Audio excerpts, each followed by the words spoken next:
चलो let's talk about the lucky guy who was unlucky, Humayun.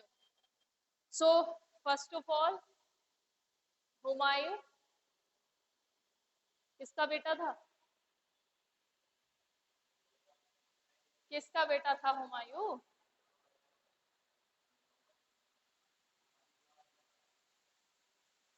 Babur had died in 1530।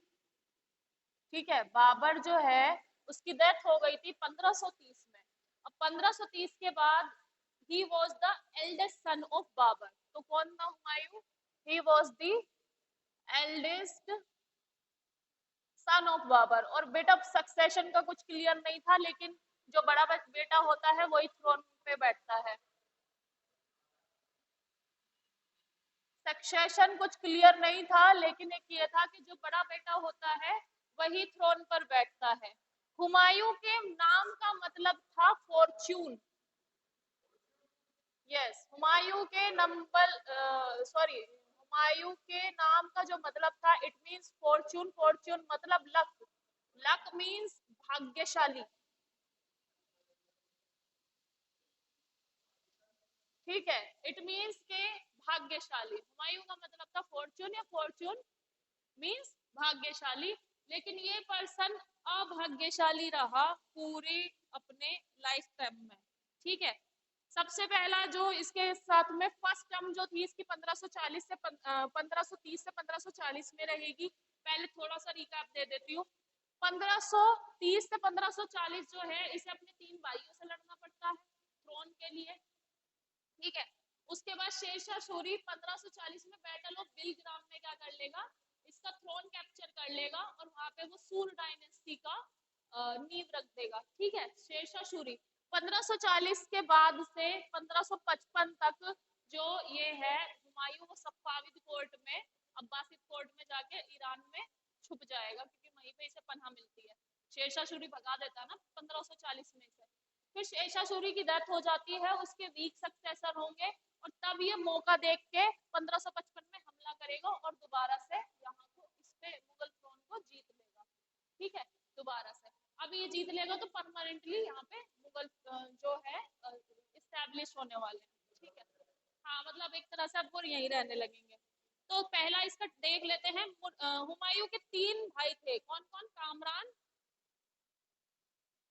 इसके first term में जो है डिस्प्यूट, या कह सकते हैं डिस्प्यूट फॉर, या स्ट्रगल फॉर थ्रोन लिखो।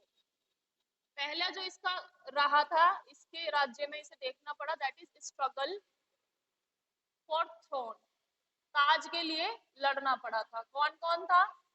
इसका भाई था कामरान, अस्करी, कामरान अस्करी, और एक और था उसका नाम था हिंदाल।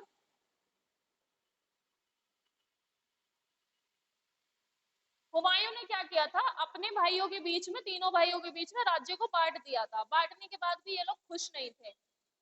ठीक है, क्योंकि हाँ, हुमायूं ने अपने भाइयों के बीच में राज्य को बांट दिया था। उसने कहा था कामरान को कि तो भाई तू तो बनेगा काबुल का, इसे तो काबुल दे दिया। काबुल क्या है प्रेजेंट में, कहाँ की राजधानी है काबुल?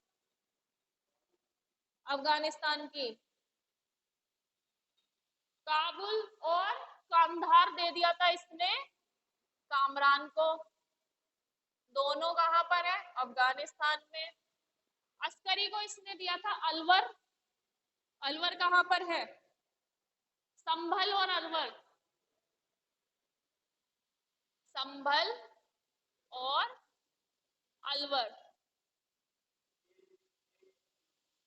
संभल और अलवर दे दिए थे। ठीक है, किसको दे दिए थे? संभल दे दिया था अस्करी को, और अलवर दे दिया था हिंदाल को। देखो, ये बांटने के बाद भी इसके भाइयों को क्या हुआ, किसी भी तरह का सुकून नहीं मिला।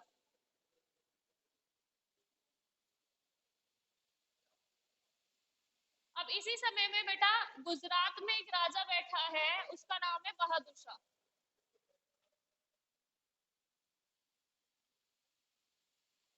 गुजरात में एक राजा है, उसका नाम है बहादुर शाह।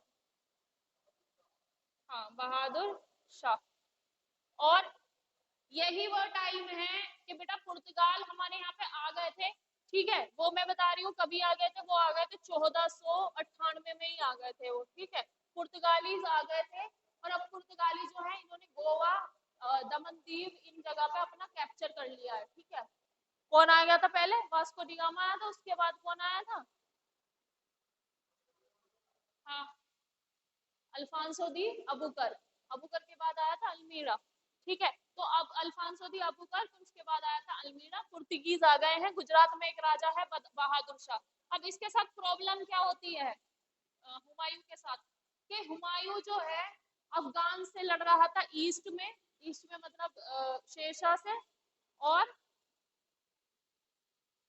उसे खबर मिलती है कि गुजरात का जो वो है बादशाह, वो बहादुर शाह, ये दिल्ली की तरफ आ रहा है। तो वो बहादुर शाह को मारने के लिए जाता है, ठीक है। अब जैसे ही वो जाता है वहां पर,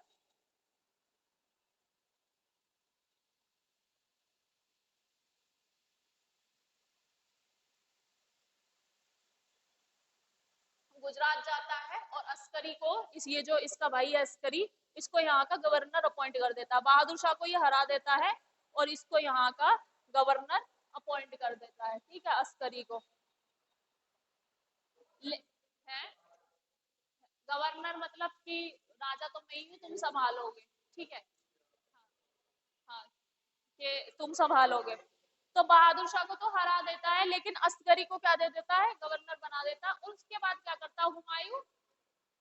ये जो बहादुर शाह है ना, ये अस्करी को फिर हरा देता है, और अस्करी को हराने के बाद ये गुजरात को कैप्चर कर लेता है।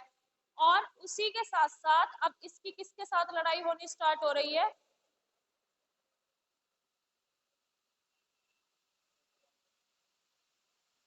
अब 1539 में बेटा बैटल ऑफ चौसा होता है। इनकी इनकी डेट याद रखेंगे, बैटल ऑफ चौसा।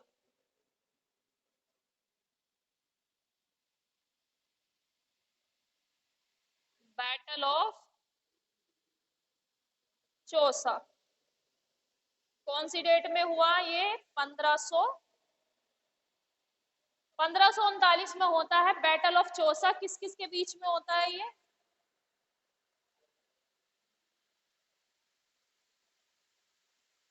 शेर खान के। अब शेर खान है कौन? शेर शाह सूरी। जो शेर शाह सूरी है वर्सेस किसके बीच में होगा ये? हुमायूं के। शेरशाह सूरी वर्सेस हुमायूं। शेरशाह की भी कहानी हम पढ़ेंगे कि कहां से आया कहां से नहीं। तो जो शेरशाह सूरी है, इसके बैटल ऑफ चौसा 1539 में इसके साथ होता है, और शेर खान जो है इसको हरा देता है। तो इसमें कौन जीत जाता है? शेरशाह वन, और मुगल आर्मी को ये बुरी तरह से हरा देता है शेरशाह बैटल ऑफ चौसा में। अब देखो कहानी, ये हार गया हुमायूं। हुमायूं हारने के बाद शेरशाह से कहा जाता है अपने भाइयों के पास कि मेरी हेल्प कर दो, ठीक है, शेरशाह से लड़ने में। उसके भाई मना कर देते हैं, नॉन कोऑपरेटिव। हुमायूं की शेरशाह से लड़ाई हो रही होती है, वो अपने भाइयों के पास भागता है, इसके पास अस्करी और हिंदाल और इनके कामरान के पास, तो वे मना कर देते हैं। हुमायूं अपने तीन भाइयों में से अपने भाइयों के पास जाता है कि भाई इसके अगेंस्ट में मेरी मदद कर दो। तो वो क्या करते हैं? मना कर देते हैं कि हम वी कांट सपोर्ट यू। हाँ, ठीक है। शेर खान से वो अकेले लड़ता है कब? बैटल ऑफ बिलग्राम में। बैटल ऑफ बिलग्राम में 1540 में वो शेर खान से लड़ता है, और बैटल ऑफ बिलग्राम में कौन जीत जाता है? शेर खान, या शेर शाह, या शेर खान। शेर खान वन, और हुमायूं को वो भगा देता है। हुमायूं कहाँ भाग जाता है? क्या हुआ? देखो, इसके तीन भाई थे, इसने तीनों भाइयों को राज्य बांट दिया था। राज्य बांटने के बाद प्रॉब्लम ये हुई, ये सब अपनी अपनी जगह के क्या बन गए? मालिक बन गए। और इसने उन्होंने हुमायूं की तरफ ध्यान ध्यान देना बंद कर दिया। ठीक है, अब हुमायूं की किसी से भी लड़ाई हो रही है तो वो कह रहे हैं कि योर प्रॉब्लम, हमें कोई लेना देना नहीं है, तुम लड़ो, हम क्यों लड़े। ठीक है, तो उसके भाई ऐसे निकले। बैटल ऑफ चौसा में हारने के बाद वो जाता अपने भाइयों के पास आगरा, लेकिन उसके भाई उससे लड़ने से क्या कर देते हैं, मना कर देते हैं। फिर बैटल ऑफ बिलग्राम 1540 में शेर खान क्या कर जाता है, जीत जाता है। और इसे बैटल ऑफ कन्नौज के नाम से भी जाना जाता है, बैटल ऑफ बिलग्राम को। हुमायूं अगले 15 साल के लिए एग्जाइल पर रहेगा। अब वो यहाँ से निकल जाता है। एग्जाइल्ड मतलब वो कंट्री ही छोड़ देता है। ठीक है, वो इंडिया से चला जाएगा। नेक्स्ट 15 इयर्स के लिए वो यहाँ से चला जाएगा हुमायूं। अब हुमायूं कहाँ चला जाता है?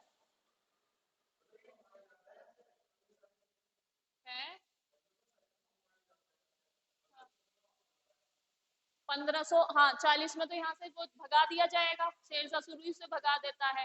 1555 में तब आएगा, शेरशाह सूरी की मौत हो जाती है और उसके वीक सक्सेसर बैठे हुए होते हैं, जैसे कि उसके पोते पोती, मतलब वो राज्य चला रहे होते हैं उसके मरने के बाद।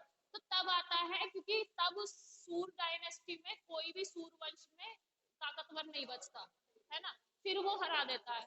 तो वो अब ये कहाँ चला जाएगा, अब्बासिद कोर्ट में चला जाएगा। अब्बासिद कोर्ट कहाँ पर है, मैंने बताया था उम्मयद और अब्बासिद बैठे ईरान में।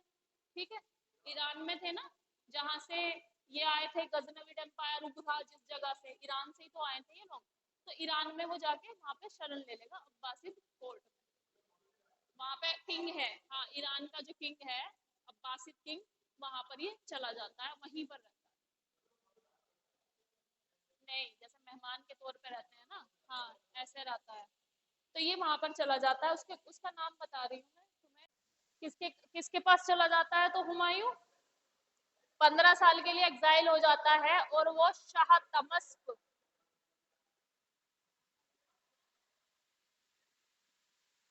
शाह तमस्क की कोर्ट में जाकर शरण ले लेता है। शाह तहमस, याद रखना बेटा, ये पूछ लिया जाता है एक में कि वो भाग गया था, भाग के कहाँ पर शरण ली उसने। शाह तमस्क फर्स्ट फर्स्ट की उसमें। और ये कौन था शाह तमस्क फर्स्ट, ये अब्बासिद किंग था।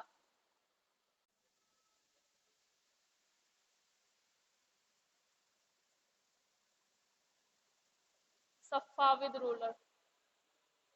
चलो ठीक है, बैटल ऑफ चौसा हुआ, ये शेरशाह जीत गया। बैटल ऑफ बिलग्राम हुआ, फिर से शेरशाह जीत गया। 15 साल के लिए हुमायूं को इसने एग्जाइल कर दिया, और हुमायूं एग्जाइल होके यानी कि यहाँ से चला गया। और उसके यहाँ से जाने के बाद उसने ईरान में जाकर शाह तमस्क की कोर्ट में क्या की, शरण ले ली। वहां पे ये मेहमान की तरह रहा 15 साल तक। ठीक है, अब क्योंकि शेरशाह सूरी आ गया तो शेरशाह सूरी अलग सेपरेट पढ़ेंगे, क्योंकि शेरशाह सूरी एक अलग टॉपिक है। अब हुमायूं के बारे में अगेन बात कर लेते, चलो शेरशाह सूरी वाला तो हम कल ही पढ़ेंगे। जब हुमायूं 1540 में यहाँ से चला जाता है तो हुमायूं मैरिड टू गुलबदन बेगम।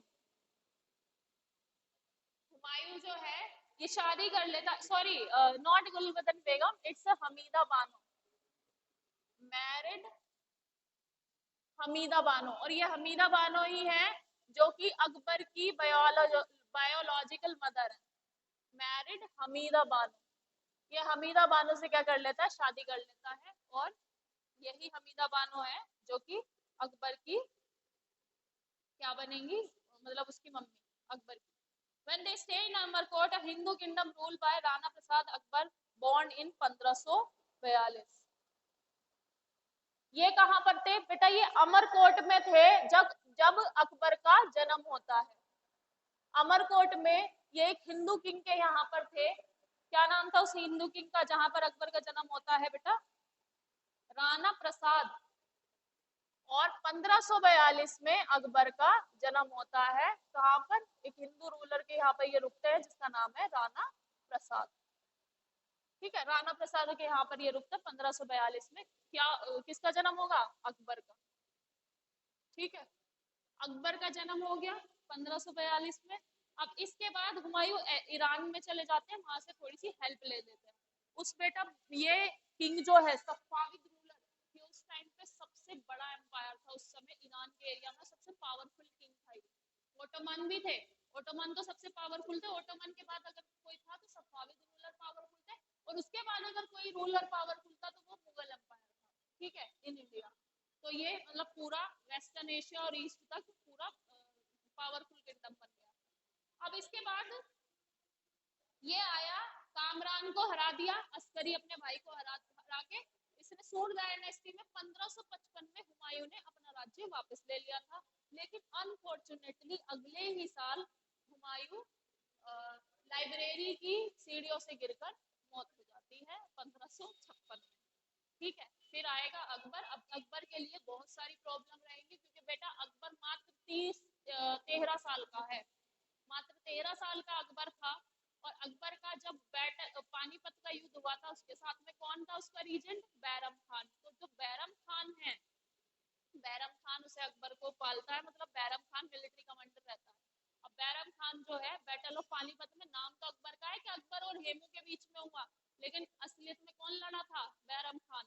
बैरम खान लड़ा था, और पता है जीते भी कैसे थे? किस्मत से जीते थे। जो अकबर था, अकबर मात्र 13 साल का था और किस्मत से जीते थे। पता है क्या? हेमू की आंख में तीर लग गया था, ठीक है। अब जैसे ही हेमू की आंख में तीर लगा, तो हेमू की आर्मी ने सोचा हमारा राजा तो मर गया। और राजा मर जाता है ना तो आर्मी रहती नहीं है, आर्मी भागने लगती है। तो वो लोग भागने लगे थे और उन्होंने सबमिट कर दिया था, पर हेमू मरा नहीं था, उसकी आंख में तीर लगा था।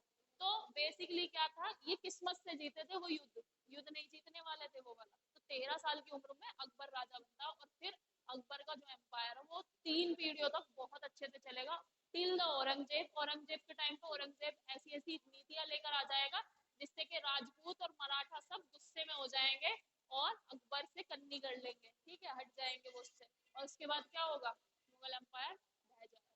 और इसके जो कारण थे वो औरंगजेब के ही, जो कहते हैं ना कि बीज बो के कौन गया था? औरंगजेब ही बो के चला गया था। फिर बेटा आप नहीं कर सकते, आप हमेशा, आप अगर किसी भी इकोसिस्टम में सरवाइव करेंगे तो वो म्यूचुअलिज्म से सरवाइव करेंगे। म्यूचुअलिज्म नहीं है आप सोचो कि अकेले खाओ, दूसरे को नहीं खाने दोगे, तो देखो ऐसा नहीं है, सामने वाला भी फिर आपको नहीं खाने देगा। तो इसके बारे में हम आगे से पढ़ेंगे कि क्या क्या हुआ। और हुमायूं के बारे में ये सारी बातें याद रखना, दोनों बैटल पूछ लिए जाते हैं नाम से ही, कि बैटल ऑफ चौसा कब हुआ था, बैटल ऑफ बिलग्राम कब हुआ था, और ये सारी बातें याद रखनी है, दोनों टर्म हुमायूं की।